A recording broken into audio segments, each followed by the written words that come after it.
Like I said, I'm the big dog at the welterweight division, and he gotta take a back seat and take that 60-40 or 7-30, wherever we give him. Go. It's an easy roll, and you knock Shawn Porter out. Ooh, yeah!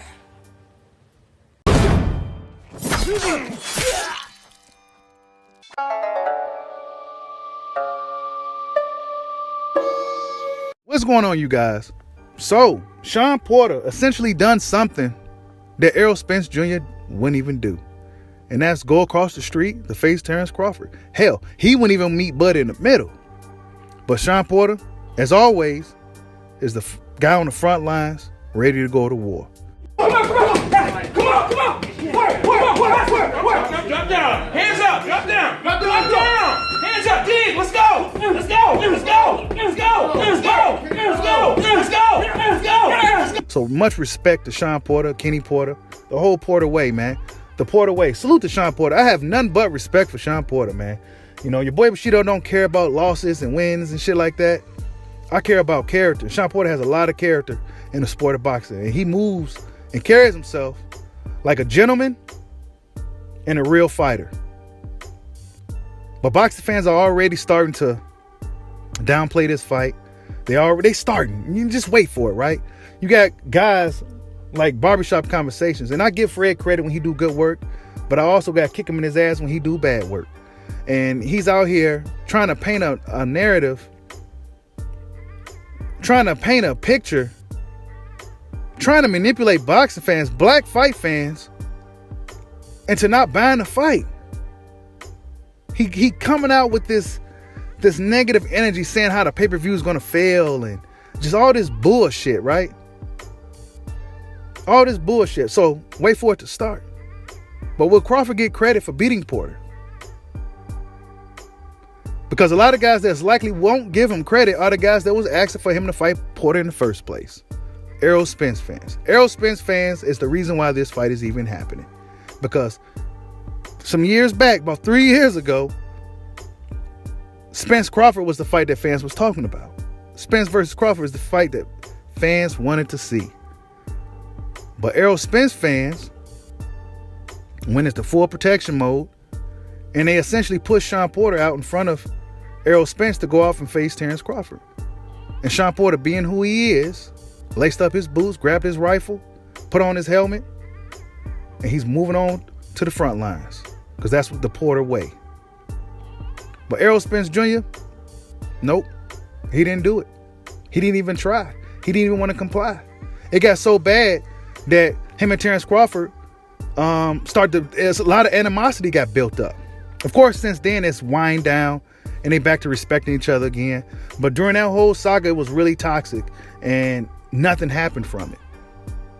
Something that should have happened didn't happen. And now we don't know if Errol Spence Jr. is going to come back and be the same guy. And this is why your boy Bushido been saying all that time. I got a whole playlist of the Crawford Spence saga. Strike while the iron's hot. They should have been fought 2 of them 3 times already. And now look. Now Shawn Porter is the default number 2 welterweight. Terence Crawford is the number 1 welterweight. Why? Because Errol Spence, we don't know if he's coming back, and we don't know if he's going to be the same guy. So, for your boy Bushido, Crawford and Porter are the number 1 and 2 welterweights. Ugas is number 3. Keith Thurman, we can't just put him anywhere at this point. He's been way too inactive. We can't go off old glory. But Shawn Porter is doing some things that these guys didn't do. He's always first. Fighting this guy first. Fighting that guy first. Fight this guy first. Shawn Porter's fighting any and everybody. So he must be respected. However, that doesn't mean he's going to go out there and beat Terence Bud Crawford. I think Shawn Porter's style is I think Terence Crawford's style is all wrong for Showtime Shawn Porter. I just think it's all wrong. And there's another few factors that leads me to believe that Bud will be stopping Porter. A few examples. Terence Crawford is a hell of a finisher. Probably one of the best in the sport. He's on a knockout streak now. Shawn Porter's style, man. He smothers his own work a lot. He's not the most accurate puncher. He's not the biggest puncher. But for what he lacks for in those departments, he makes up for it with tenacity, a lot of heart, a lot of will. He's really athletic. He got some speed. But Terence Crawford has all of those things and more. He also has gears. He also separates himself from the opposition. Shawn Porter don't necessarily separate himself from the opposition. He don't. He really don't.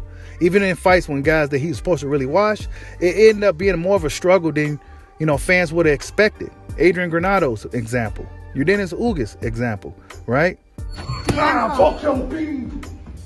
course, Dennis Ugas is a lot better than fans give him credit for. He's a lot tougher. I mean, we know Dennis Ugas is the guy. But we seen Shawn struggle with guys that we felt Shawn should have ran out the ring. However, Shawn Porter also shows up for the big fights. The fight with Errol Spence Jr., some may say he won that fight. Some may say the knockdown that Spence obtained in that fight was the difference in the fight. So Shawn Porter rises to the occasion of his opponents. Sometimes he fights to the level of his opponents.